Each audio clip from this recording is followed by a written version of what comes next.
Assalamualaikum warahmatullahi wabarakatuh. Perkenalkan, nama saya Zakiwaya Ramadan.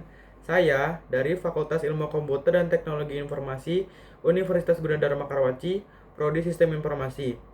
Saya dari kelas 1K26 dengan NPM 111-25-114. Di sini, saya akan menjelaskan tentang peluang dan tatanan dalam berbisnis di era digital maupun era non-digital. Nah, yang pertama itu ada di era non-digital. Di era non-digital sendiri, ketika berbelanja, kita harus datang ke pasar terlebih dahulu untuk melihat barang-barang yang ingin kita beli. Di pasar juga, kita bisa tawar-menawar harga apabila harga barang yang ingin kita beli itu harganya terlalu mahal. Bisa memilih dan membandingkan mana produk yang bagus atau tidak bagus. Dan jika tak ingin tahu harga barang tersebut, kita harus tanya kepada penjualnya supaya kita tahu harga barang yang ingin kita beli. Nah, di era non-digital sendiri, kita hanya bisa membayar menggunakan uang tunai. Nah, yang kedua itu ada era digital. Peluang bisnis di era digital sendiri itu sekarang kita bisa berjualan di e-commerce seperti Shopee, Lazada, TikTok Shop, Tokopedia, dan lain-lain. Nah, di era digital sekarang ini kita tuh hanya memerlukan ide berbisnis yang menarik.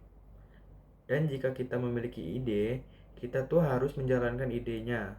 Jangan hanya dibayang-bayangkan saja. Jika hanya dibayang-bayangkan saja, ide kita tidak berjalan dan bisnis kita juga tidak akan berjalan. Selanjutnya itu ada tantangan berbisnis di era digital. Di era digital sendiri kita akan menghadapi 3 tantangan yang akan kita alami. Yang pertama itu ada perubahan perilaku konsumen, yang kedua ada persaingan yang makin ketat, dan yang ketiga itu ada keamanan data. Nah, yang pertama itu ada perubahan perilaku konsumen. Perubahan perilaku konsumen sendiri itu dibagi menjadi 3 bagian. Yang pertama itu ada konsumen lebih mandiri, ekspektasi lebih tinggi, dan adopsi media sosial. Konsumen lebih mandiri itu maksudnya konsumen di era digital saat ini mencari informasi, produk atau jasa bisa melakukannya sendiri dengan cara mencari produk melalui internet. Dan ekspektasi lebih tinggi itu sendiri, konsumen berharap barang yang mereka beli itu bagus, pengirimannya cepat, produk yang dibeli sesuai gambar, dan mereka berharap mendapatkan bonus dan barang yang dibeli itu original. Nah, yang ketiga itu ada adopsi media sosial.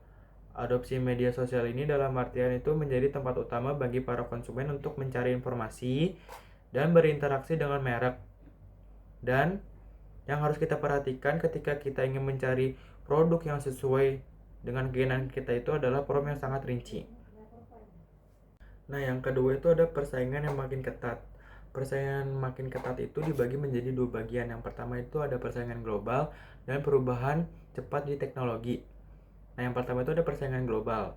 Persaingan global sendiri itu maksudnya internet memungkinkan bisnis dari seluruh dunia itu bersaing di pasar yang sama. Dan yang kedua itu ada perubahan cepat di teknologi. Bisnis harus beradaptasi dengan tren teknologi yang cepat berubah atau disruptif. Disruptif sendiri itu memiliki arti yaitu merusak cara lama ke cara yang baru. Nah, yang terakhir itu ada keamanan data. Keamanan data sendiri itu meliputi ancaman keamanan cyber. Ancaman keamanan cyber itu bisnis harus memastikan keamanan data pelanggan dan menjaga reputasi dari ancaman kebocoran data pelanggan. Selanjutnya itu ada cara menghadapi tantangan dalam berbisnis. Cara menghadapi tantangan dalam berbisnis itu ada 5 cara. Yang pertama itu ada riset pasar sebelum memulai usaha. Yang kedua itu mencari keunikan produk agar berbeda dari pesaing. Yang ketiga itu membuat perencanaan keuangan yang jelas.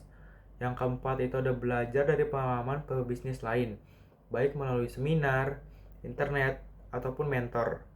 Dan yang kelima itu ada terus berinovasi agar bisnis kita tuh tetap relevan. Oke, terima kasih bagi kalian yang sudah menonton video saya. Kurang lebihnya mohon maaf. Wassalamualaikum warahmatullahi wabarakatuh.